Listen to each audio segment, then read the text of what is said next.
farmer situated within the Gibe area, right between Turkana and Ethiopia, realizing something very interesting. There have been heavy rains for the past 3 days, and ideally, in a very arid area like that, heavy rains means flash floods. But it didn't end there. Right around the Gibe Dam, the dam has been overflowing because of the heavy rains that are currently available. So if we mixed up the heavy rains and we mixed up the outpour from the dam, that automatically means that areas just like the Gibe area are experiencing flash floods, which distort this specific farmer's actions.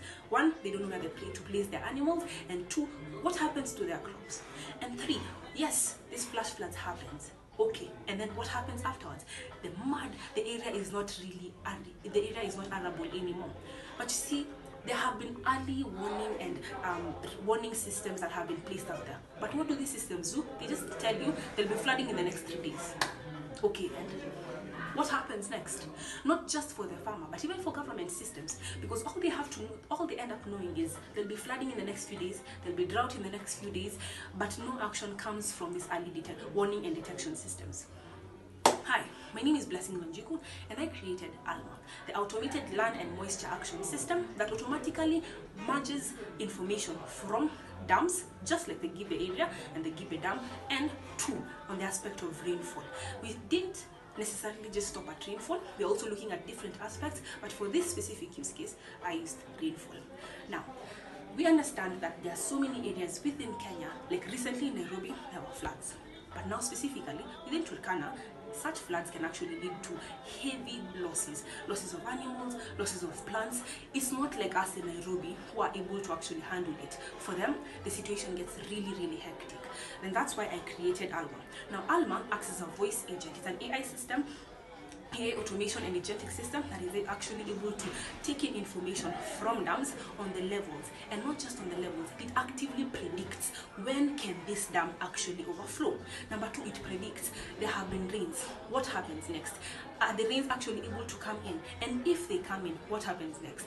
Using a multimodal system where we bring in both USSD, we bring in voice, we bring in SMS, and we bring in WhatsApp, we have made it easier for our farmer to get this information on the early prediction systems and understand what to do next.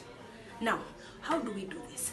We understand that Google Maps only wires an area from the top, but using different GPS systems, like the nearest cell tower of a person, like if I make a call now, there will be a cell tower that will be connected to me. Yes, using different cell towers and using Bluetooth connected systems and GPS, we're easily able to tap out where is this specific person and how can we actually get their information. So yes, we get their location. From that point, we tell you there will be flash floods coming in the next 3 days. Take your animals and move them to a specific direction. That is one part. Two, what if they can't understand this information? So we make sure, using Featherless, we made sure we got local languages that can actually interpret all this information to a specific farmer, for them to actually understand, what am I doing with this information? Three, via USSD, they can just type in a specific code, *384 *55 637.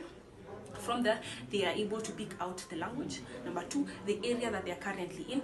But for the area, because of the cell towers and because you're actually typing in a USSD, it can be able to easily match us to a cell tower. Then we can easily get your GPS. So for the location, it's two ways. You can either put it in or the system actually automates it.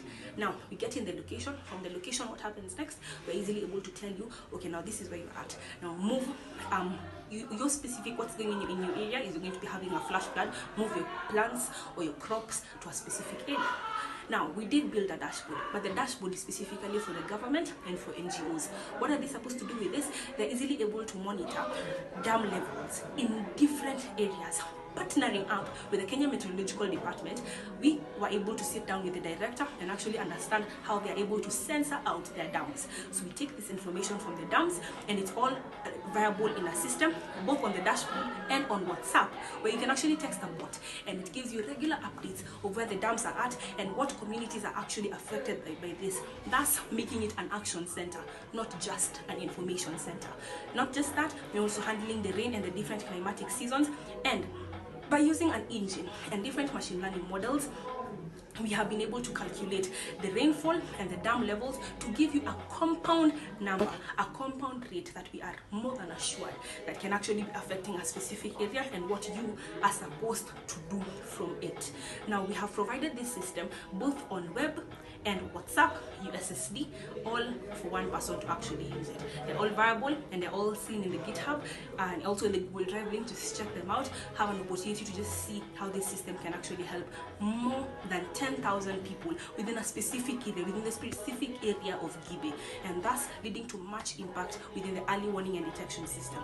Also, I forgot to mention the models, the AI models that we're specifically using are completely offline. We're using the JAMA 4, so in this specific situation, it runs even on the feature phones, making it way easy for so many people to actually access AI that is accessible to them.